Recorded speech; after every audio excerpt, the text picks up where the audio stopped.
Ooh, hold on, y'all. Camera looking crazy. All right, y'all. What's going on, man? Welcome back to another episode, man, of Recruiting Unfiltered, man. We got a jam-packed show for you guys, man. So appreciate everybody tuning in. We're going to Alabama with our first guest, man, Fisher Brinegar. He's at Pell City. So we're going to talk to him. And in the second segment, we're going to bring on Ledger Clements. Sorry if my voice still sounds a little funky. I'm trying to get over a little bit of strep throat. So if I do sound a little funny on the interviews, man, please forgive me. But we got Fisher ready to go, so let's go ahead and bring him on. Hey Najee, how you doing, man? I'm good, Fish. How you doing, brother? I'm doing great, man. Just got out of practice. Ate some, I guess you could call it dinner with the guys after practice, man. It was a good day, man. Yes, Yes, sir. sir. Let me ask you this, man. How I know obviously now it's bonding time. How much do you just enjoy having those meals, man, with your teammates being able to like bond? 'Cause I know you can't do it as much during the season.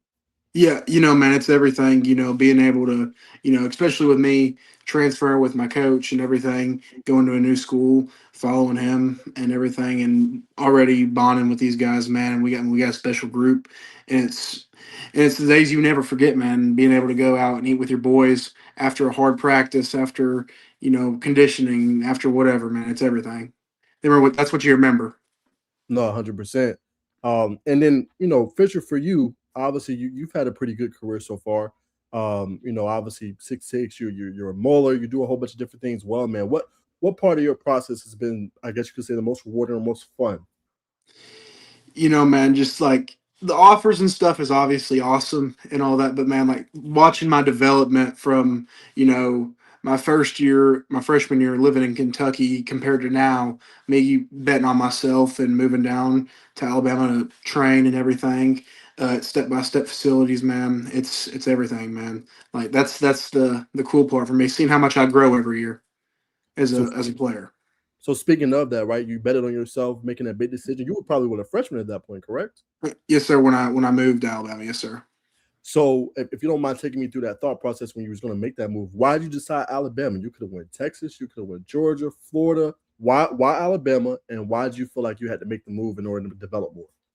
Well, one of the big reasons why is because I've been training at Step by Step, the place I train at, for about a year and a half before that. And, me and my dad, we'd go up there every other weekend and I would get 3 or 4 sessions in a day, like of O line. I'd do one public session, one private session, and then do a workout session.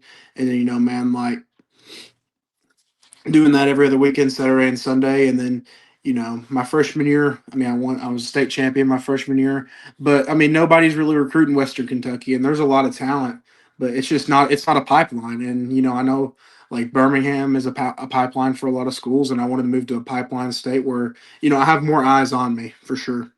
1,000%. So you told about the training facility. I believe I know who the person that ran. Is that Coach L, correct? Yes, sir.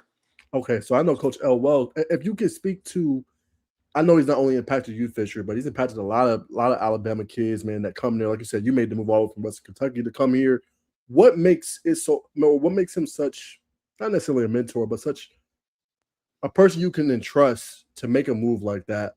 And what does he provide for kids that people don't know about? Man, first of all, he's a godly man. He's a great man. I mean, the Lord and Savior's in his heart, man, and that's the biggest thing, man. Every Sunday, when we walk in there to do a line training at 10 o'clock, there's church music on, man. Because I mean, like I can't personally go to church on Sundays. I go on Wednesdays because I have training at 10 o'clock, and you know, like little stuff like that. But he also, provides a place where kids can go and just play basketball for kids who might not have the best home life that can't just go home and sit on the couch and play Xbox or something. Like he's very a community guy, I would say. And, where he's located at, there's a lot of underprivileged kids, and he gives them a way out. I would say, like he gives them a way out because it's more than just sports. It's more than just football. I mean, there's baseball, there's basketball, there's volleyball, and during volleyball season, um, football, obviously. I mean, there's even some soccer people in there from time to time. Like it's more than just one sport. There's, he gives everybody a chance to do what they want to do and better their lives for sure. And I Wow. think that's his biggest. That's the biggest thing, man, is knowing you have somebody behind you that it doesn't matter whether you're just a football player or if you're a baseball or volleyball or whatever it is, that you have somebody that supports you and just wants somebody that's going to work hard and, he'll love you for that, man. 100%. So profound impact, man. Wow. Okay. So you talk about how your games develop. So where do you feel like your game is gaining the most, over the over this process? Do you feel like it's your technique? Do you feel like it's your mauling? Do you feel like it's your ability to do a 3-step technique? Like, where do you feel like your game has progressed the most? Man, I feel like my game overall like has improved from freshman year till now, like exponentially, and as it should with how much I work and everything, man. But I would say the biggest part of my game that has changed for me is like, the weight room has been like my haven, man.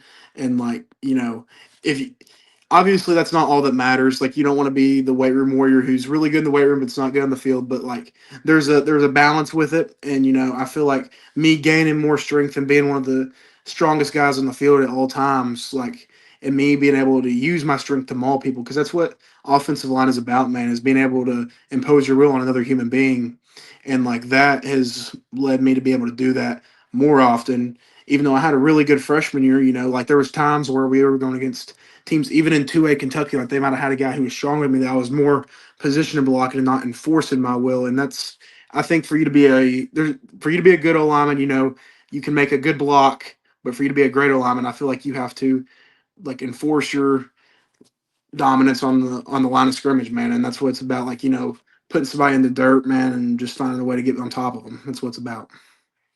And I feel like that's where I've improved at the most. I've always had the, like, I guess, dog mentality about it. Like I've always just wanted to, bury somebody, but like I really felt like my junior year is when I seen the most growth. Okay, and that was, I believe, that was last year. Yes, sir. Okay, so I wanted to go to your chapter at Moody, right? Walk me through that chapter a little bit. What you kind of thought about, obviously that, and then talk about your growth. So how was this junior year? Did it exceed your expectations? Did it meet it, or it went way past it? Man, it went way past it. In all honesty, I mean, like as a team, I mean, I knew we were prepared to go win state. I knew we were prepared to do all of that. But I mean, you know, even though that I don't go to Moody no more, it's all love, man. Like I made some of my best friends that I still talk to this day, regularly every day, and like them are my guys. And I just thought, like, with my head coach leaving and everything, that I thought it was the best move for me. Like instead of going into a rebuilding scenario where you don't really know the new coach, blah blah blah, and especially since the whole coaching staff left, Wow. I was like. I want to follow these guys. It's my senior year and everything, but like, I can't thank Coach Cam enough. Coach Cam Willis, man, like, I mean, he's hard on us O linemen, man, but like, you can really tell on Friday nights, like, who's been working. I mean, who's paid the rent, who's not paid the rent, man, and I mean, it's all love, man, to Moody and the whole community, because I mean, they took me in like I've been there my whole life. 1,000%. Walk us through a Friday night in Alabama. All right, Friday night. So I usually wake up. We have to be at the facility around 7:50 because we have first period football, but I usually wake up about 6:50 somewhere in that range, and I like, I go to the gas station, get me two energy drinks, one for the morning and one before the game. I always have my ibuprofens with me. Um, and everything like that, and head to the field house. I always wash my girdle and my game day underwear. Wear the same underwear for each game day, um, and like I have all that stuff packed up. Make sure my gloves are washed, wrist braces are washed. Can't be stinking on the field, and get to the field house. We just do a little walkthrough, like on our notes and stuff we took throughout the week, and then we have this thing called prayer breakfast, where like a church or even just the moms in the community that want to come and serve us breakfast. It's usually like some type of biscuits and gravy with a side of like sausage or something, and loads of fruit. And I mean, Gatorades, waters, all you can think of in that category, and then head to school usually. Um, and then at lunch, I always bring my own lunch to school. I don't like eating a ton before game days because Okay. I'm making my food the night before. I like to eat something like light. I usually do chicken and broccoli for lunch, and then for my pregame meal, I usually eat the meat course at the pregame meal. But I'll bring my own food. I'll bring usually a chicken and a rice or some type of carb, maybe a baked potato, something like that. And get through school. Usually it's a lot more chill because it's Friday night in Alabama, man, and like do all that, throw my music on, throw my eye black on, smelling salts, and then ibuprofens, and then I mean it's what it's about, man. Like it gives you a feeling you can't match. Is that like what's one of your favorite things about playing football? Is it that what you just described, or other things comes in that as well? Football gives me like a way to release like everything, like anger, everything. Like it's where I can like legally hurt somebody, man, and that's what I love about it. 1,000%. Okay, let's talk transition for you. So you mentioned it, you hit on it a little bit, but obviously it's a coach you've known for since you've been in Bama, right? Jake Gannis. Mhm. I know he's a great coach. I know a lot of you guys obviously, have a profound respect for him, love for him. He goes, takes the Pell City job. Obviously, I know you followed suit. So what made you just feel comfortable? Because obviously Pell City's a team, there's obviously a rebuild as well, 3-8. But you trust this coach, you know this coach. What made you feel comfortable to make that move, Fisher? Well, biggest thing is Coach Gannis took over a team. I think that at Moody, that I think they won 2 games the year before, then they went 9-1 the next year. And I can tell you now, we have a ton of talent just from him recruiting the halls. Kids who just kind of gave up on the last coach and everything. And a lot of kids want to be a part of this because they see what he did at Moody. And I have all faith in him, man, because I mean he's been nothing but great to me and my family. And like I mean everything, man. Like he's just another great stand up, godly man, and I mean I couldn't ask for a better coach. If you can, from a coaching perspective, I know you talked about kind of the man he is and obviously the mentor he is as well. As a coach, what do you think makes him special? Because, like you said, that's not easy to do. You're coming in 2-win team, 9 wins, and then eventually leads you guys to a state championship. What makes Coach Gannis such a special coach on the field? On the field, he's not the loudest in the world, this, that, and the third, but man, like, he like we work like he makes us work so hard in the off season to the point that we know that we've worked harder than anybody else. And like I mean, before certain games, obviously he gets hyped up and rowdy. But I mean, I mean, I don't really know like what makes him so special. I just know he's special, man. Like his persona. It's kind of like Kurt Cinetti. Like he wins. Look him up. Like that's the best way I Mhm. can describe him, man. Like he wins He wins. everywhere he's been at. He's won. You have it. Coach Gannis, he wins. Look him up. I like that analogy, brother. Okay. Now let's talk about the team a little bit. I'm kind of curious, right? Pell City Hmm. team, you know what I'm saying? You've been working with these boys for a little minute. Put some Hmm. game. Like, who's some players in this to yourself we should watch out for this year? Obviously Barack Willis, man, he transferred a few weeks ago from Moody. Um, I mean, he's a four-star edge rusher. Obviously, going to be good, but I think we have a lot of talent. I think my quarterback Jake Lowry, man, like had a freaking baller of a season last year. He came from Moody as well. Hudson Bell, he's going to probably play left tackle. I'm pretty sure for us, man. Another kid that's just under recruited, just maybe this, that, the third. I couldn't really tell you why, but he's going to be a stud. Um, we got some good receivers, man. Defensively, I would say we're pretty loaded. We have DJ Burgess offers from Maryland and a few other schools. Theon, he plays safety. He's 6'2", like 195, 200. Big kid. He can move. He can jump out of the gym. Um, a lot of depth. Like that's the biggest difference, man. We have a ton of depth. Like especially in our younger group, like we have a lot of guys, man, who are, maybe not at that point yet, like at the line yet to be the guy, but they're Mhm. right under and then another year of development and Coach Cam and Coach Colby and everything and everybody's system. Like, they'll be past that line. They'll be ready to go. Like they won't just be guys that like role players, they'll be dominant. They'll be like the X factors, man. And us having 4 strength coaches and having guys who can teach them younger guys Mm. and get their technique right without having to take away from the varsity list time and everything is just huge because you're getting them real developmental minutes and everything, and it's just they're really it's building the program up from you know everything. It's just building the program. Do you say anything to the young guys? Not necessarily that's out of your position, but maybe they're aspiring to be kind of what you've been. I believe a 3-year starter. Do you tell them Hmm. anything about how that be sustainable, be able to play on Friday nights and start? Like not every kid's me, and I'm not every kid. Like every kid's situation is different. Like depending on what year you start, this, that, and the third, and everything. But I would say something I really push on is just consistency, man. If you come here every day and just give 110%, like you're gonna be a dude in a year or two. You're gonna be a dude in 2 years. Like it doesn't really matter. I feel like your talent level, your as long as you have like some baseline measurements, like obviously if you're a 4'5" kid, you're not gonna go out and be the superstar of the football team. But like I feel like size isn't always the biggest thing. I think kids who are just the like blue collar, hard nosed, like lunch pail type of kids, like and they come in and work 110% every day.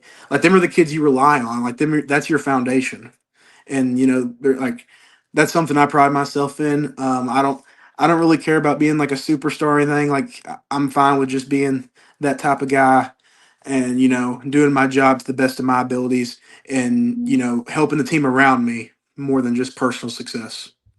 I love that. And a lot of time I slept on with offensive linemen because you guys usually have to sacrifice, like you said, those individual accolades and play Hmm. for the team. So Yeah. speaking on that, Fisher, when you look obviously at your leadership style, are you more so? I know you talked about consistency being very important. Do you just lead by example? Are you more rah rah, or like how do you like to lead? So I don't believe like leading by example is just doing what you're supposed to do, in my opinion. And Coach Gaines has instilled that into all of us. Like if you want to be a leader, you got to be able to talk. And I feel like I'm a way bigger leader within my position group, more so than the team, even though I consider myself a team leader, like I have the authority, like if a kid's messing up or I can get on to him, man. But, I feel like, especially for the younger guys who are still learning how to get into the system, who've maybe only had a year of high school football experience. I mean, you got to season them up a little bit, but I like to look at myself as somebody who's helping the younger kids rather than just yelling at them for no reason. Somebody that they know that they can joke with, that if they need a ride, they can say, "Hey, man, can you give me a ride today? My mom's at work," blah, blah, blah. Somebody like that. Got you. Now I know Alabama's a little bit different from Georgia because you guys only do, I think, one thing. You can either have a fall scrimmage or you can have a spring, I Yeah. believe. No, So how was it's either a spring scrimmage, like OTAs in the summer. You can have, I think, 2 or 3 OTAs in the summer, or okay? I think you can also have like a jamboree. Got you. How does that look for you guys this year? That's all. Every year I've been playing on our coaching games. We've always did OTAs, so I don't really expect it to change much this year. I think we're doing them again too. Okay. Got you. All right. So OTAs. Okay, cool. When you look at yourself, just going obviously into a little bit of your obviously your play style, what do you feel like you want to hit on the most this offseason to continue to take your game to another level? Foot speed, agility. I'm going to the UA next camp, March 29th, I believe, and it's obviously an excellent opportunity. Being a kid that gets a personal invite and everything, and I've been really working on that. I feel like for my size and everything at 6'6", 320 pounds, like I got some pretty quick feet. I can move. I have good lateral agility, and I mean that's what I've been focusing on a lot this season. Obviously, still getting stronger every day, doing all the stuff that I've always done, just really emphasizing, whether it's just extra 15 minutes after practice, just cone drills, just stuff like that. Just you know, maybe not sitting out there for an hour and doing it, but like 15 minutes a day, 20 minutes a day after practice. Because I mean, we practice at 5 o'clock, 5:55 in the morning to 7:15, and then we come back after school from 1:10 to 3:40, and then I'll get in another 10, 15 minutes usually, whether it's at the school or at my house. So yeah, like I mean, it's awesome. It's like everything I ever wanted to do. Having football be my life for sure is amazing, and being able to get better at what I want to get better at every day. Got you. I know you don't care about the individual accolades, Fisher, but do you feel like to a degree that you're underrated a little bit? Yeah, hold on. Sorry, my phone just hit like 2%. I'm plugging it up right now. Yes, sir. Um, you know, I feel like maybe a little bit of why I feel like I'm a little bit like underrated or whatever is mainly just because like I would consider the way I play is starting to die off a little bit. You don't see a lot more of these power guards, like more power run emphasis guards around as much anymore as you used to like a decade ago.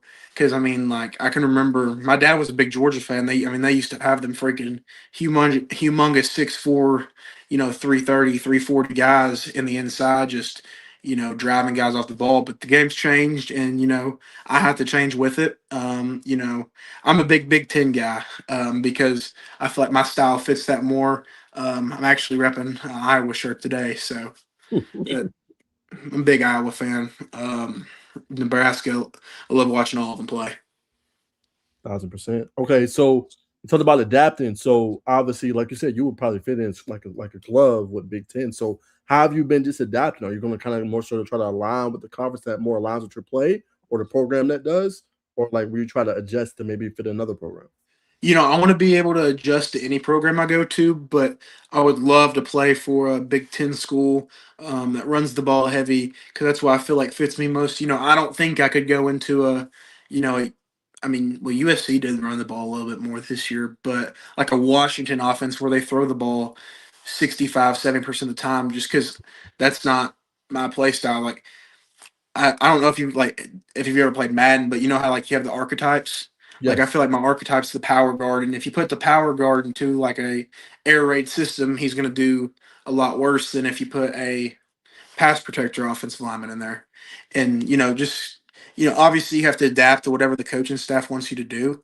And like for me, like we run more of a zone based scheme offense, and like it's really helped me a lot with just lateral quickness and footwork. Because with zone blocking, you're trying to stretch and then go upfield on people. Exactly. All right, let me ask you this, Fisher.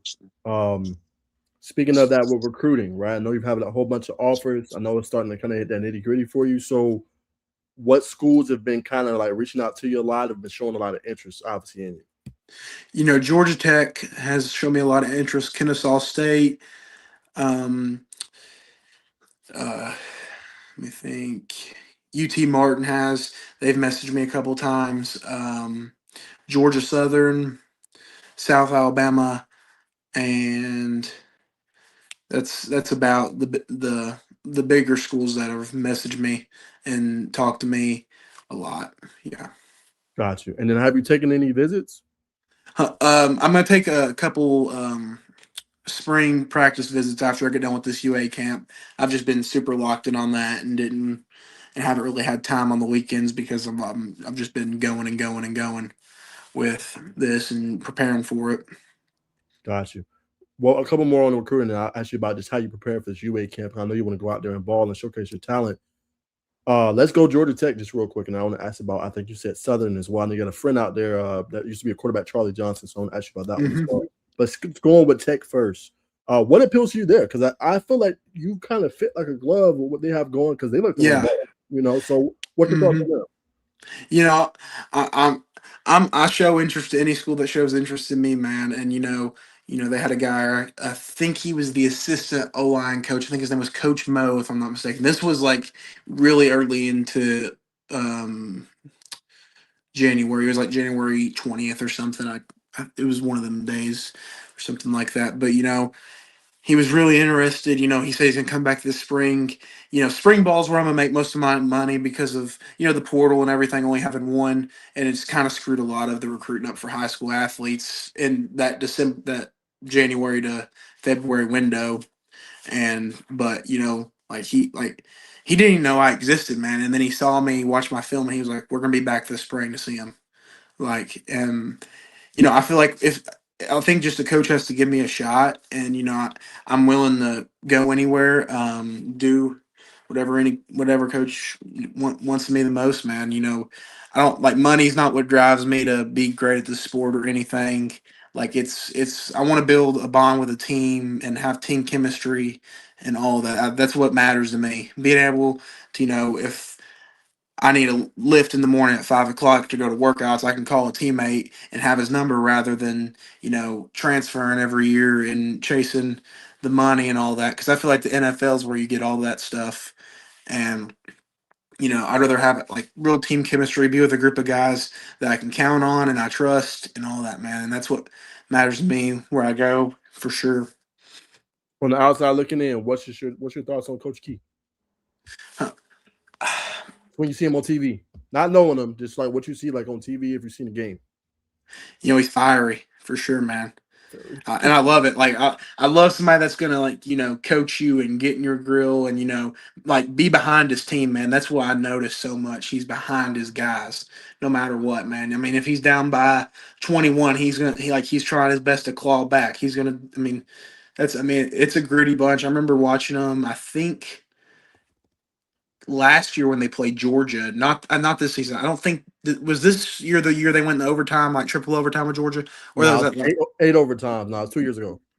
2 years ago. Like they fought and clawed, and they didn't even have close to the talent Georgia had, but they were just fighting and clawing and everything they could do to win that game, and they just came up just short. But like, I mean, I watched that game with my dad, and like he said, like that's a good team. Like they're gonna fight and claw their way to win the ACC championship one day, and I think they will for sure. 100%. And then just Georgia Southern. I know you got a former teammate, Charlie Johnson, who played with you, and obviously he's at Georgia Southern now. Just what's your thoughts on them? Man, I like them. I've went on a visit there. Really nice campus, really nice facilities. I think some of the coaches that were talking to me in the beginning of the off season might not. There's a couple that aren't there no more, but like I still keep in contact with some of them. But really good program, man. I'd be honored to go play there one day in the whole 9 yards. Like, it's a good school, and my dad's from Georgia, and he was a Georgia Southern fan when he grew up because he lived near there, near the campus, and him and his parents used to go to all the games. So it'd be pretty cool to play in a stadium where my dad watched games at one time. It's pretty cool. Okay. All right, we'll leave the recruiting there, man. Ask some fun stuff before I would let you get out of here, man. So, gotta ask, man, what is your favorite NFL offensive lineman to watch, or your favorite offensive lineman to watch today, and your favorite all time? Okay. I think my favorite currently is Tyler Linderbaum. I can't ever say his last name right. He just signed the biggest contract for a Great. center in NFL history. His ability to get on, as a center, being able to get on two techniques is very impressive with considering how fast defensive tackles are nowadays, how he's so effective in zone blocking. It's special. He's a nasty guy. He finishes. Also like Quinn Mears a lot, the guy who plays for the Broncos, 77. I love his aura, man. Like, has the big old gut hanging out before every game, tatted up, man. He's like, that's like, I love that dude, man. I love watching him play, fiery. But for my favorite all time, man, there's some good ones. I'm a big Mike Webster guy. Played for the Steelers during the Steel Curtain Ooh, days. Just another one of them like hard-working, gritty guys who, really changed the game even after he got done playing due to, head injuries, and he donated his brain to science and, has paved the way for helmet companies to make healthier helmets for athletes' heads and everything. He's on my Mount Rushmore for sure.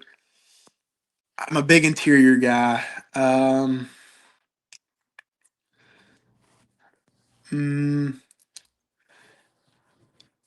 there was a dude in the Patriots. Wore 63. Do you remember the guy who returned that like kick on the wedge team for the Patriots against Green Bay? I know who you're talking about. I I can't. forget his name. He has a weird last name. It's like Linder Dross or something, man. Big fan of his too. You know, he's just another guy, blue chip guy, glue guy, and that's what I love, man. Like he's not getting paid the most, blah blah blah, but he's a guy you can tell them guys count on. I'm a big Matt Light guy too. He Okay, that name was Dan Connolly. Dan Connolly. Yep. Yes. Okay. Like Yeah, I mean, Patriots used to have a few of them guys, man, that just were, junkyard dogs, and I loved it. Like, I was never truly a Patriots fan because I mean they beat my Falcons in the Super Bowl in that comeback 28-3. But I love their O line, man. They always have a good group of guys in there. Especially they're getting even better now. Cole Strange, I liked him a lot coming out of college. He's a little bit undersized, man, but he can move. He's really good zone blocker as well. And then Will Campbell, obviously, he's only going to get better as time goes on and everything. But I'm a big O line guy for sure. 100%. Last thing I'm gonna let you get out of here, man. What are your goals for this final senior year, man? What would make this year a successful year for Fisher? Obviously going back and winning another state championship. I've been to one each year of my high school career. I won state championship my freshman year, lost my sophomore year, won again my junior year, and that was like a redemption year for me. But you know, personal goals wise, like obviously I've not. I don't think I've ever let up a sack in my high school career to this point. I didn't let up any my sophomore junior year, and I don't believe I let up one my freshman year. I may be wrong on that. I'm not completely sure, but don't think I did. But I had 113 pancakes last season. I want to have 120 this season, 120 plus. But team goals obviously make state again. Rushing yards like we averaged, I think above 6 yards a carry last year. I'd like to do that again. Had over 2,000 rushing yards. I think we were like 2,900 or something in that range. And we threw the ball 50-50 with running the ball. We had three really good running backs. One's playing for Western Kentucky at the moment right now. Well, he'll be playing there next season. But yeah, hit that 3,000 yard mark rushing. Um, we had under 10 sacks last season. I think it was like 7.5 as offensive line. I always want to stay under that 10. I mean, that means you're letting up less than a sack a game, which is, pretty special for high schoolers for sure. And yeah, that's about it right there, man. The offers and all that'll come. Like I'm not worried about that. I think it just takes a coach to see my film to see what I am and talking to me in person, and seeing I would say kind of a dinosaur in today's game a little bit. For sure. Last thing, I didn't get to ask you. I just thought about it. You said UA camp. How have you? I know you're taking that very serious. How have you been just preparing for that to make sure that you can go ball out?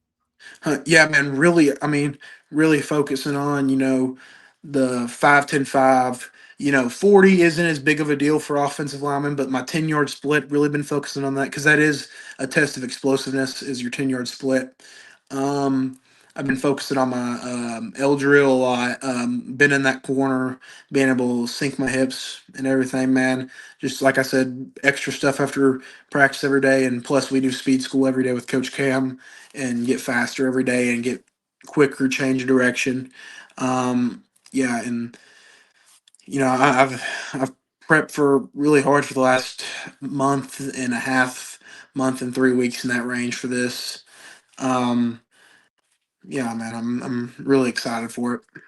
Got you. Well, Fisher, that's all I got for today, man. I want to say thanks so much for coming on, man, and being patient with me. I know you had a lot going on. You be busy with baseball too, so I just want to say thanks for coming on, brother, and just telling them about your story. Yes, sir. Thank you, Najee. You have a great day, man. You too. Thank you. All right, man. There's goes Fisher, man. Appreciate him coming on. Pell City, Alabama, man. Shout out to them and everything they got going on. Let me make sure I got my things. We're gonna have the next guest coming up, y'all. It should be Ledger Clements here in just a little bit, man. I'm gonna try to get my throat right. Like I said, I am struggling, y'all. So y'all bear with me. So we're gonna be on standby here for a little second before we bring on the second guest.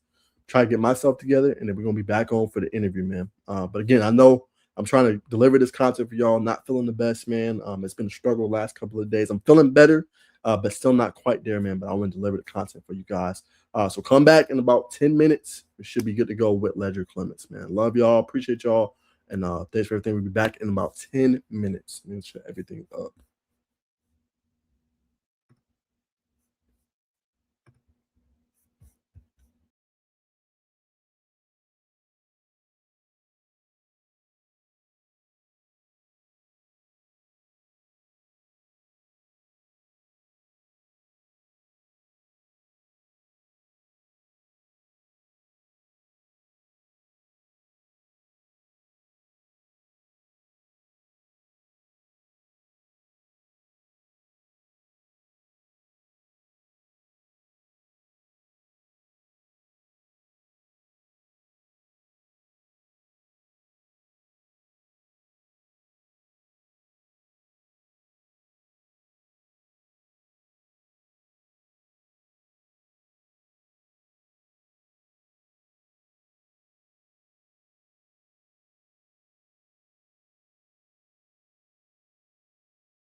All right, y'all. We back, man. Thank you for bearing with me, man. Whoa, we didn't hit 75 viewers. Wow. This is crazy.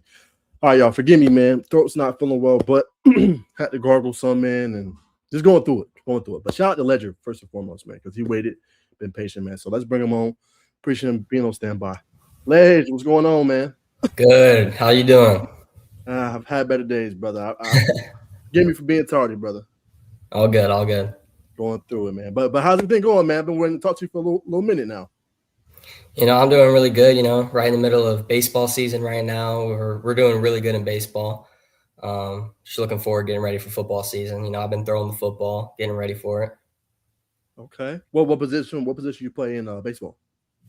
I kind of play anywhere, but mainly in the outfield. Okay.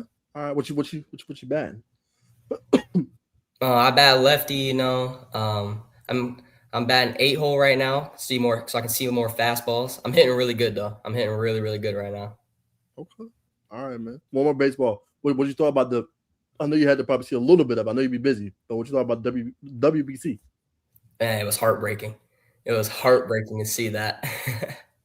I know, man. They was right there. I was like, when they beat Dominican Republic, I was like, they got it. And then they put Aaron Judge in position. It's like, I don't know if it's me, but I feel like he never delivers like in those moments. Maybe it's me. Big moments, he never delivers. It just doesn't happen. Never delivers ever.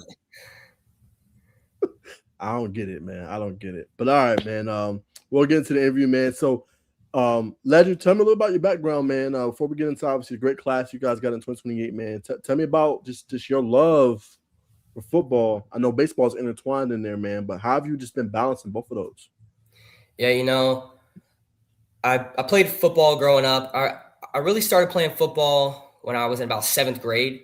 I started playing football, played baseball my whole life pretty much, but I really fell in love with football in 7th grade when I played linebacker. Actually, I didn't even play quarterback in 7th grade, but I played linebacker, and that's when I fell in love with the contact. I loved just hitting people. And then 8th grade, I was just throwing the ball. I was like, I can do this. I like this. So I became a quarterback. We won the championship in 8th grade. And that really made me fall in love with football even more because we won a championship, felt good with my guys. And then, freshman year, sophomore year, just been playing ever since. Love football. Walk me through that 8th grade year, man. Give me a couple good moments like you're like, man, this was so special. Championship game, I threw 4 touchdowns to Nathan Holston. He goes to Sandy Creek, just won the state championship. Happy for him. I threw 4 touchdowns in the championship game, and they were all on like deep balls. So it felt really good to just see the ball fly in the air and throw touchdowns. Another big moment, it was a rain game, East Coweta. I threw 3 touchdowns, and going into the game, my coach told me, we're not going to throw the ball that much this game. It's a little rainy, it's a little wet. And then I threw my first touchdown, and from there I got to the sideline. He was like, hey, I think we're going to switch the game plan here. We're going to throw the ball a little bit more. And it was just awesome. That's great, man. Love that you was able to experience that, man. It's nothing like winning of those youth championships, man. I remember back in the day, I won a couple, and nothing beats it, man. Even when you get older, you always remember, man. Walk me through Northgate, man. A lot of people sleep on Northgate, man, but I know you guys have a great program. So for those that don't know, tell me through your experience, why is Northgate so great? I think because of how much controversy we've been through. We've my freshman year didn't go as planned. We had a new head coach. We had about 7 freshman starters my freshman year. We had a lot to go through. We went 2-8 my freshman year. And then going into the summer, going into the next year, we saw a lot of polls coming out, people doubting us, saying, they're going to go 0-10, nothing's going to change. But we kept on working. We kept on pushing each other, built trust with each other. And going into that season, we just kept on telling ourselves 1-0 every game, 1-0 every game. And then we beat a crosstown rival, Stars Mill, first game of the season to start it off. And from there, it was just win after win. And then, we ran into a really good team, Langston Hughes. Langston Hughes, really good team, kind of humbled us a little bit when they beat us. And I think we needed that. It was like a building block. We kind of needed that. And they beat us. We were in it at half. We were really in it at half, 12-5 or something like that going into halftime. I got a chase down tackle on a kickoff. So that was pretty cool. But going into halftime, we felt really good. And then second half came around, didn't go as planned, but, it's part of football. You win some, you lose some. Then we came back, won against Dutchtown, felt great again. And then we lost to Lovejoy. That one hurt us a lot, but we knew we were still going to be able to host a playoff game going into the playoffs. And we lost a heartbreaker to Villa Rica first round of the playoffs. But, I think we played a really good game. That game came down to final play of the game. We threw the ball. We tried to run a hook and ladder, and our receiver catches the ball, tosses it. We missed the lateral. They pick it up, and they run for a touchdown. But, it was a heartbreaker. But I think the season showed a lot of people, like, hey, we're here. Like, we haven't arrived yet, but just know we're coming. We're ready for everything. Right. We're nobody's footstool. Yep, exactly. Got you. So like you said, y'all was able to prove it and learn. I feel like you said too, even the Langston game, it made you guys better in the day, going through kind of that tough region with them in there, Noonan, I believe it was, Lovejoy, if I'm not mistaken. I feel like that made you guys better. So obviously more change for you, Ledger. New obviously head coach coming in now. So how has that been with Coach Ferdinand coming in there? Obviously instilling new things, new system, new schemes. How has that kind of been? Yeah, he came in and, we made it a priority to meet each other, see each other. This is going to be his first year being a head coach, but I'm really confident in what he's going to do. I mean, he's coming from some great programs. Kell's a really good football team. I know he's learned a lot there. I mean, he knows what he's talking about. You can tell he knows what he's talking about just by talking to the guy. We're not sure who some of the other coaches are going to be yet. He's still hiring, but I'm really excited for Coach Chaz because the guy, he's a player's coach. He'll really make you feel as if you're seeing eye to eye. He's not going to just be like this guy that's telling you what to do and you don't want to listen to him. It's like he makes you want to listen to him because of the type of coach he is. We're really excited coming into this next year to see what's in store for us. Got you. And like you said, can't really do too much still in that hiring process. So still figuring things out. So how are you? I know you're in the midst of baseball, so it's a two-part question. How are you, I guess, building that chemistry? I know you guys are still there. Trevion Gill, some of your playmakers are. But how are you continuing to, I guess, build that chemistry with new guys coming in, new coach, even with maybe your coach not necessarily being your position coach?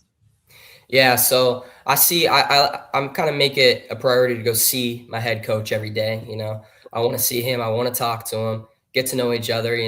You have to have a good relationship with your head coach to be a good football team, especially as the quarterback. It's a leadership position. You got to have a good relationship with your head coach. You have to see eye to eye with your head coach. And so with my guys, I'm not going to be able to see them all the time because I'm playing baseball. I'm in baseball weightlifting. I don't get to weightlift with my football players anymore. But we make sure that we hang out outside of school weekly. On a weekly basis, we're hanging out outside of school. We see each other every day. We have classes together still, so that's cool. But I go throw with my guys on the weekends at the football field. Make sure we're keeping our connection close. That's pretty much it, yeah. Got you. How do you stay fresh, Ledger, with obviously playing both sports? I know some be like, that might be too much on his body. How do you stay fresh playing both sports? Yeah, my mom, she's a physical therapist, so that definitely helps a lot. Taking ice baths every day.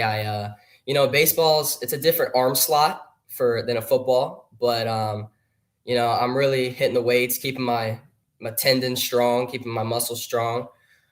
I'm going to the field, like I said, every weekend usually with my guys. We're throwing the ball. I'm keeping it, making sure I'm spinning it. Because, it's a different rotation. With a baseball, you're kind of going this way. With a football, you got to go this way.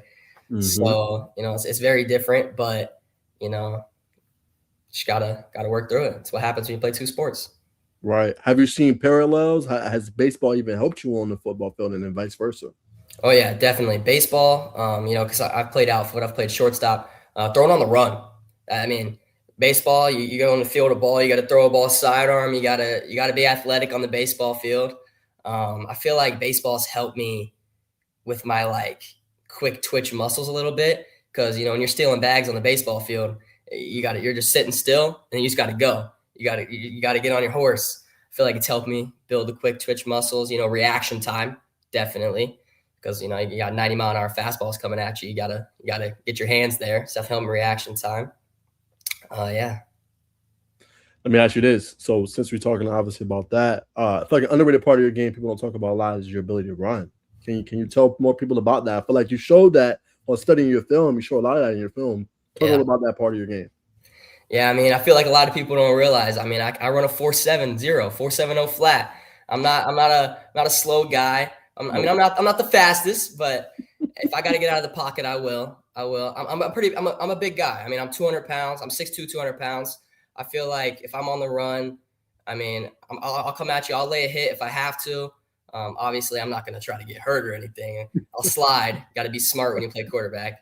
But yeah, I mean, I feel like I'm pretty athletic. I'm pretty fast. If I have to get out of the pocket, I will. I'll roll out. I'll hit a move. But at the end of the day, if you're a quarterback, you got to get down sometimes. You can't always take the big hits. You got to be smart when you're out there. 1,000%. How do you spread the ball as a point guard really on the offense? How do you just spread the ball around so everybody gets fed? It's hard because I know you got egos, you got people that want the ball. How do you just go about that and try to make everybody happy, I guess you could say?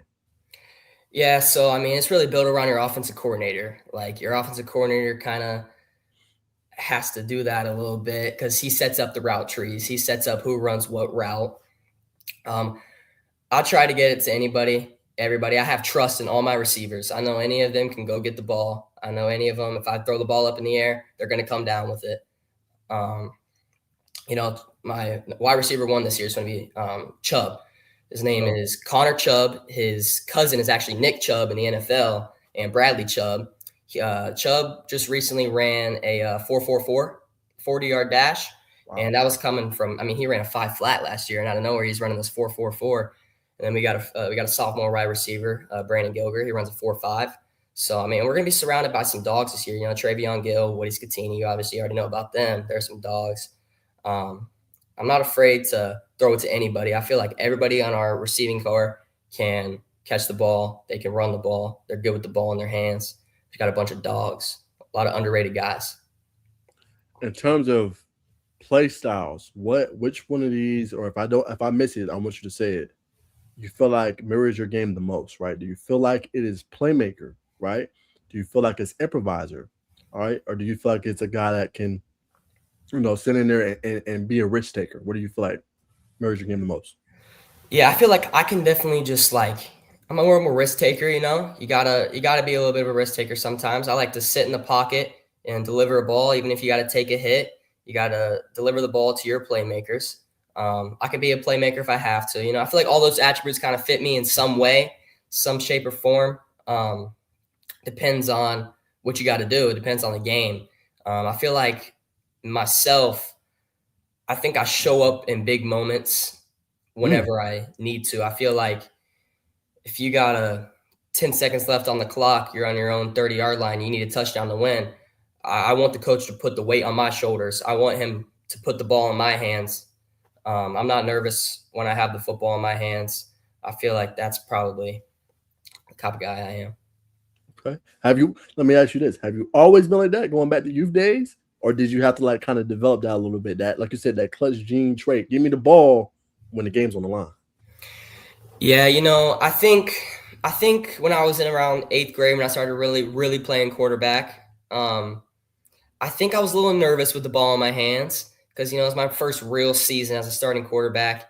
And I think after winning all those games in middle school, going 8-0, I think that just took away all nervousness I had. I mean, I played my first varsity game as an 8th grader, spring game, and went out there, didn't go as planned, but that's all right because it was my first varsity game ever. I had to play with the big boys. I had to learn how to be one of the big boys. I had to adapt quickly. I got thrown into the fire. Yeah, I think it all started around end of 8th grade when I really started to feel that confidence. Okay, I'm gonna put you through a scenario. All right, it's fourth quarter. It's 24-20. You're down. All right, you're going into that huddle. Game's on the line. It's the moment you want, moment you like. All right. What are you saying in that huddle to the guys as you try to gear up for this big drive and try to go win the game? What are you saying? It's a really good question. I think I would just say, listen, boys, This is a big moment, but we're built for these kind of moments. We've practiced. We practice hard to play hard. We've gone through these type of situations in practice. It's nothing different than any other play on the football field.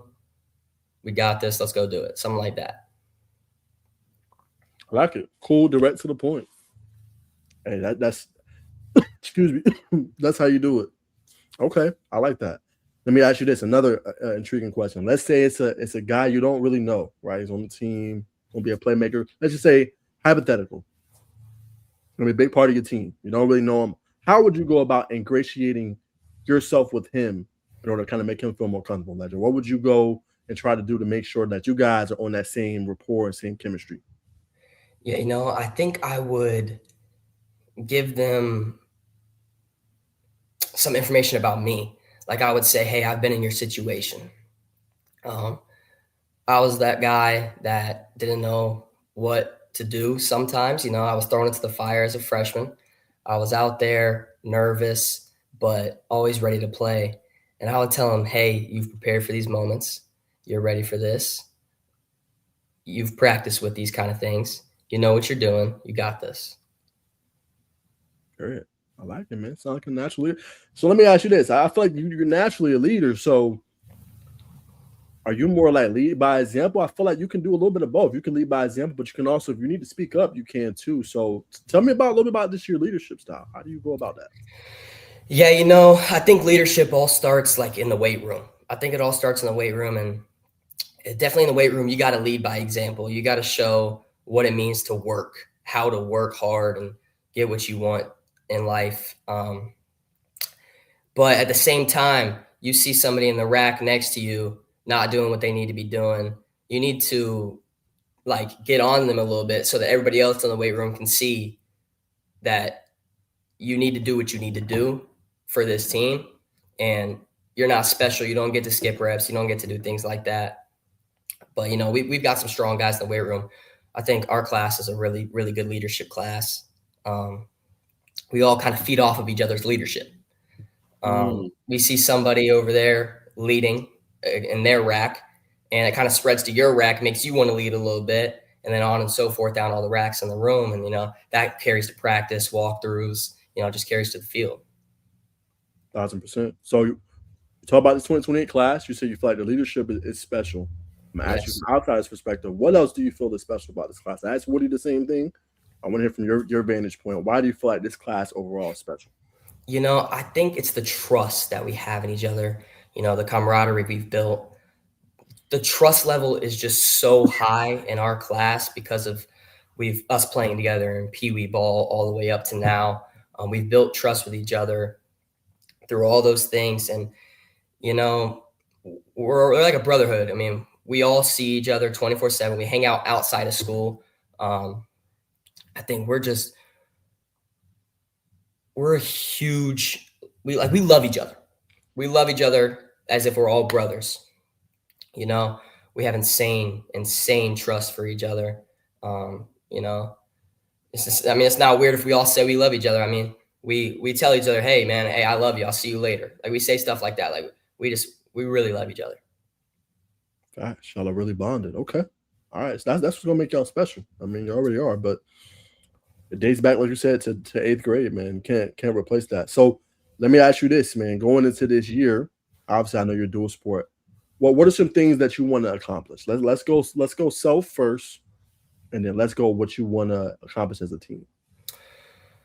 My personal goals this year, I think I want to pass for around 3,000 yards this year. I want to put myself on the map, say, hey, I can spray the ball all around the field. Obviously, that comes with a good run game. You got to run the ball to throw the ball. I think I trust the run game 100% with my O-line and definitely my running back. But I think I want to throw for around 3,000 yards. I want to have 65 to 70% completion rate. I think that's a really good completion rate.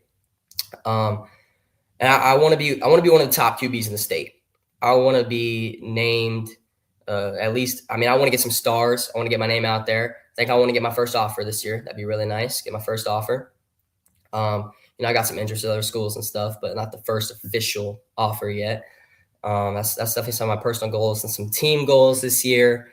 I really want to beat Carrollton. I got that circled on my calendar. I want to beat Carrollton at Carrollton because, it's a new region. I want to go undefeated in region. That's a big one. Go undefeated in region. That would be huge. First in region champs, host a playoff game.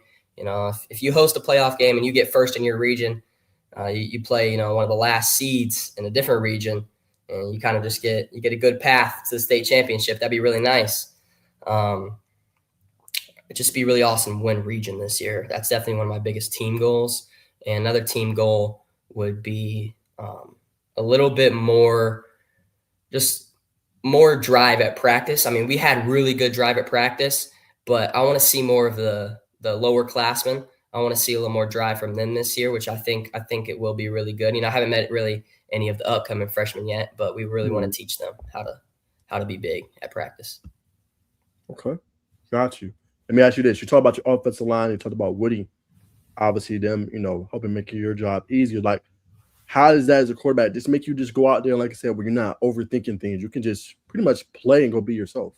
Yep. My O-line is a really good O-line. I mean, we have a lot of returners coming back from my O-line. My center, Ryan Lavelle, he's going to be a dog. I play baseball with him. Ryan Lavelle is one of my brothers. It's really good to have a good relationship with your center. It's one of the big things. You got to have a good relationship with your center. I really trust my O-line. And I think that trust has to be earned from me. I mean, they got to trust me. I got to trust them. And I think the trust has been built there. Woody, I mean, I really trust Woody if we're in a situation where we got to put the ball in Woody's hands, I trust Woody. Woody will go get it done. He'll go get that big first down if we need a big first down on 3rd and short, 4th and short. We need a first down. I trust that Woody can run and go get that first down, and then our O-line is going to make some big blocks to go out there. And I know one of the things Woody said he wanted to work on was his pass protection, and I've seen him put that work in every day, and it's really making me trust that Woody this year is going to be really good in that part of his game. And I want to get the ball in Woody's hands a little bit in the pass game too. That'd be really cool if Woody will get out of the backfield and run some routes. Because, I mean, he's athletic, he's strong, he's fast.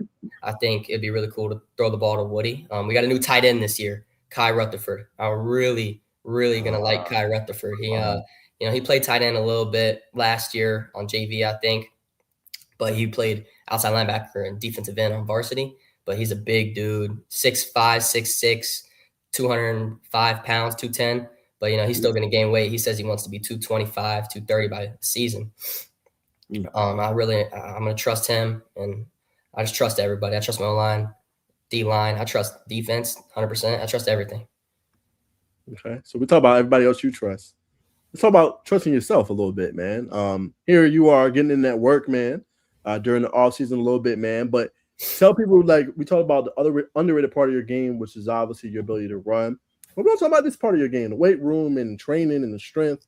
So as I pull this clip up, just talk a little about, what you're doing here and why this is another big part of your game as well. Yeah, right here we got a lot of weight on the bar. We're going for, I think, 4 reps here. You want to be explosive with squatting. You got to take squat day serious. A lot of people want to skip reps on squat day. You can't skip no reps on squat day. Squat day is a huge day in the weight room. Got a good 4 reps right there. That's baseball weightlifting too. I feel like my leadership is carried into baseball weightlifting too. I think the things in the baseball weight room have changed a little bit since I've been in there. I think people are pushing a little harder. But I love hitting legs. Legs is a fun day. Let me ask you this, why do you enjoy the things that maybe others don't? I feel like that's a thing I've been picking up in this interview. Like you're willing, a lot of people are willing to do the hard work, but things like this, like people ain't willing to lead the weight room. They're not willing as a quarterback. Man, I'm out squatting this much. We know you got obviously examples of Jalen Hurts who squats 500-600 pounds, but most quarterbacks is not trying to, squat that much. So talk about that mentality, if you can ledger a little bit. Yeah, to be honest, I think it all started with my mom. My mom always pushed me to lift hard in the weight room. She, physical therapist, personal trainer. So I was lifting at a young age, and my mom really built it into me that everything starts in the weight room. You want to run fast, you got to lift weights. You got to take the weights seriously. And my mom's always been telling me, teaching me how to be a leader. And she always was telling me, if you lead in your rack, it'll spread to the next rack and the rack after that and the rack after that, as I was saying earlier. So my mom's definitely been a big help with that. And so is my coaches. I mean, our coaches last year, Coach Whitley and Coach O'Brien, offensive coordinator, they were big on the weight room. And I think that kind of rubbed off on me a little bit. And I think also I take the weight room so seriously because I like to compete in the weight room with my guys like Woody and Trey and Kai. They're all big lifters in the weight room. And I think we kind of like to compete with each other, say, how much you get on squat? All right, I'm going to go for 5 reps this time. You went for 4, I'm going to go for 5. So, you try to compete with each other a little bit in the weight room. And I think you push each other. That'll help. That helps a lot. For sure. I know you competed in the Georgia Elite Classic as well, Ledger. So I wanted to ask you a little bit about that. Just, how was your experience there? What did you figure out the most, about yourself? If you didn't, just what was it like just competing with all those great athletes and players? Yeah, it was really awesome meeting some of those guys out there. Some guys you've never met, some guys you have met. It was really cool to get with some different coaches, see things from different perspective of offensive coordinator wise. And, we passed the ball a lot in that game. And I really like this because the offensive coordinator, I feel like, had a lot of trust in me in this game. And I really like that. Not saying my other offensive coordinator didn't have trust in me. He obviously had trust in me. But I felt like that game really kind of put me on the map a little bit more. It was a lot of fun meeting all those new guys, all those new coaches. Rusty Manziel, it was really cool to meet him.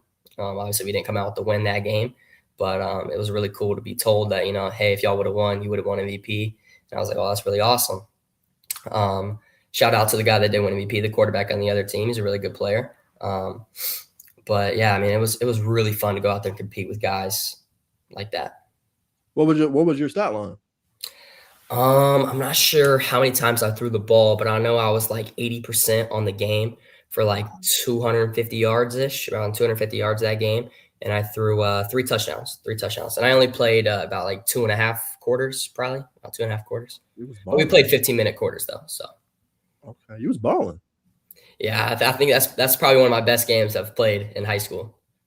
Wow. Okay. What made it, I know obviously you said the offensive coordinator just do some different things, but what made you just feel like in such a groove? Did you feel it going in? Did you one or two throws coming off? You was like, yeah, this is going to be a good game. How'd you kind of know you was going to have that kind of game?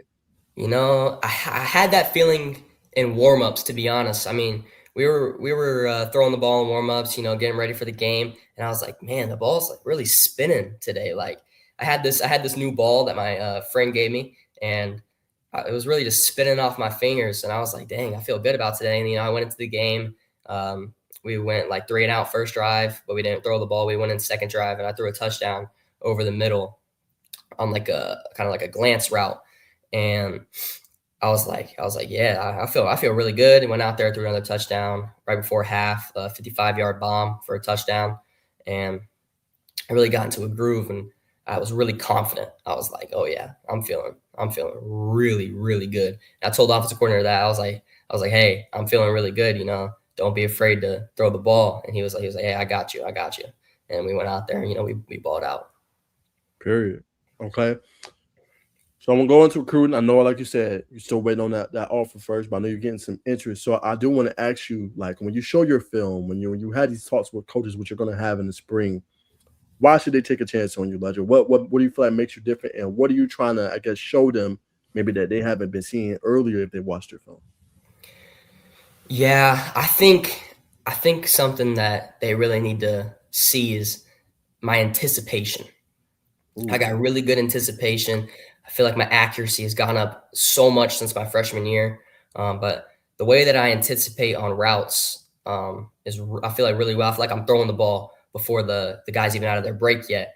I tell my receivers, hey, make sure you're looking before. I mean, as soon as you get out of your break, snap your eyes, the ball's coming. I feel like my anticipation is really good. My pocket presence. I feel like that's a really underrated part of my game is my pocket presence. I mean, you look at the first clip of my huddle highlights. I'm dodging a guy, stepping up in the pocket and throwing a touchdown in the corner of the end zone. Lovejoy game, I feel like I was rolling out to the right, there was 2 guys coming at me. I stepped up between both of them and delivered a ball on the sideline. I feel like it's just a really underrated part of my game is my pocket presence.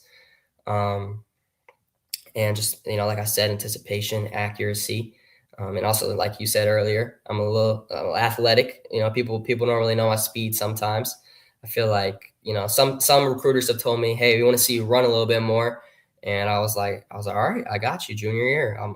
That's another goal of mine. I forgot to say that earlier. I want to rush for like quite a bit of yards this year, a lot more than last year. That's another one of my goals. But yeah.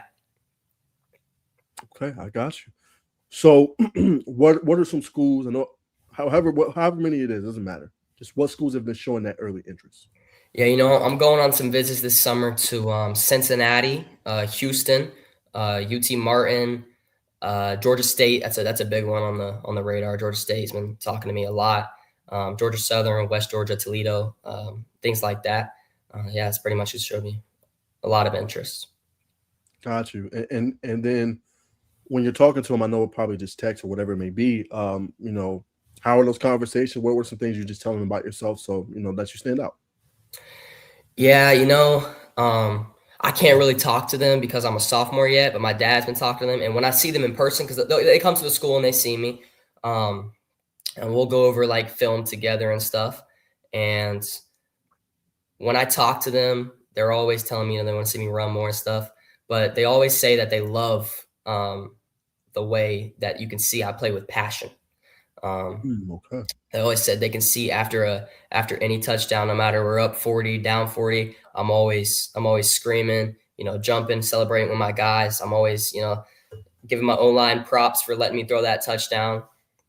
They say they love the way I play with passion. And another thing they say is my arm talent. They really like how I can throw the ball to every part of the field. So yeah. And then I just want to go back real quick. Another recruiting standpoint, the anticipation. A lot of guys don't have that in high school. They got to wait till it's open. So I think that already differentiates you a little bit. Like I said, I think you got to just get the right eyes on you. So where does that come from? Is that just years of repetition? Or how have you just been able to anticipate so well as you do? Yeah, I was really taught my anticipation by my uncle, and he's also my quarterback coach, Jeremy Clements. He played professional football in Germany, and he is a Hall of Fame quarterback at the University of West Georgia. And he always taught me, like, if you throw the ball, you throw the ball 100%. And before that guy's out of his break, doesn't matter if it hits off of his helmet, you tell him, snap his eyes around, the ball's coming. And I think, my uncle's really pushed me to tell my receivers, hey, anticipate the ball, because I'm throwing the ball with anticipation. He's a big part of where I am today because of him. And then I'm assuming as well, he's your main trainer. You don't probably work with anybody else. Nah, nobody else. That's actually smart. Okay. All right, brother. So we know about your story. We know obviously about how the recruiting's going. So I want to ask, just going back to the Northgate perspective, how do you get ready for games? Like, how do you kind of get in the mode? Do you have any pregame rituals? Anything that you do to kind of get kind of in sync for the game? Yeah, so I start off really early, about probably 3 hours before the game. I go out with my headphones on and barefoot, and I walk on the grass, and I'm listening to worship music the whole time. And I'm just out there, vibing, walking on the grass, getting myself mentally prepared for the game. And then go in the locker room, hyping all my guys up. And then after lock back in, every single game, I take a little smelling salt, get myself locked back in, get myself ready for the game. And then, when we get out there for warm-ups, it's game time. I'm telling my guys, hey, lock in, it's time to go. And then right before we walk out, and we do like a Viking walk where you walk all the way from the locker room all the way to the stadium. And right when we're about to run out of the banner, we always talk to each other, and we always give ourselves a little speech. Some seniors will say stuff, I'll say some stuff. Anybody that wants to say something, you go ahead and say something. That's good for the team.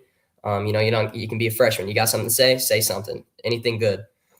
I think that's pretty much my routine. And then, we go out, and I always get some snaps with my center before we go out and go for the first drive. For sure. Okay, tell me what is it about the smelling salts, man? I know a lot of players. You like walk me through the science of why you guys use smelling salts. Yeah, I like to use it because it really just locks me in. Like a lot of people, they use it before they do like a big PR on the weight room because it gets them all like hyped up and ready. But for me, for some reason, it doesn't do that to me. Like I hit it and I'm just like I sniff it and it locks me in for some reason. Just it's like telling my mind, hey, it's time to go. It's time to ball out. What's your favorite post game tradition if you have one, or just your favorite place to go eat with the boys if you guys have time, or if there's anything open in that Northgate Newton area? Yeah, so a big tradition for me is after every game, my family and pretty much all the class of 28, pretty much the starters basically, would go out and we go out to Miller's Ale House every single time after a game, and we would always just go out to eat with our families and each other and our girlfriends if some of them want to come and stuff because some of them they like the girls. But we would always go out with each other after the games, and I think that's a big part of it. Gotcha. A couple more before I let you go. Tell me about the little bit. I think I asked Woody, but I want to hear from your perspective. Tell me about the Northgate community, man. A lot of people don't know about it. But what about this community? I feel like you guys are very just not just players, but it feels like y'all are just so bonded together and y'all really rally behind each other. So walk me through how you guys are so close knit. Yeah, like I said earlier, I mean, it all started in middle school winning that championship, and I think it also helps that all of us play different sports together. Like it's not just football. We bond in different sports too. A lot of guys run track. A lot of guys play basketball. A few of us play baseball. I think it's a big part of it is that we all have something outside of football that connects us. So it really helps that we all have our own little thing that we like to do. Some of us guys, we like to go play golf together sometimes, things like that. We just do stuff outside of football that really bonds us together. What's been your favorite part about playing football? Favorite part about playing football? Yeah. Probably all the guys I've met, all the friends I've made. I mean, without football, I wouldn't have met a lot of these guys, I mean, I wouldn't have some of my brothers today if it wasn't for football. Gotcha. Last two. What do you also? I know you're still young, but junior year is really around the corner, man. So what do you want your legacy to be at Northgate High School? I want to be known as a guy that played hard on the field and is known for playing hard, giving it his all. And I'm not a big trash talker. I want guys to know me as this godly kid that is doing stuff, playing for the Lord. I don't want people to think I'm some douchebag. I want them to think that, wow, this is a really good kid. I want them to think of me as, yeah, that was a really good guy. I see why he is where he is now. Got you. Now I'm gonna give you the mic for the last question. Whatever we didn't talk about today that you wanted to just air out or to say, or something that people didn't know about you that you want to get out there, I'm giving you the mic and allow you to do so. I did the same for Woody, so I'm gonna do the same for you. Anything that you want to say or get off your chest. That's a really hard one and a good one. Something that I want to say. Yeah, I don't know. I don't think I got anything. I think you covered everything. All right, man. That means I did good then. Yeah. Well, Ledger, I appreciate you coming on, brother. Definitely planning to get out there for the spring, man. Get some clubs on you, man. Definitely help you with the exposure piece of it all. I know you want to be comfortably classic. I couldn't come, but definitely in the spring, I'm gonna try to pay a visit out there, man, and hype some of you boys up and get y'all out there, man. That'd be awesome. Yes, sir, man. Thanks for coming on, brother. Thank you very much. Yes, sir. Anytime, man. Ledger Clements, man. Next rising star in the state, man. I heard it here first. And y'all already know.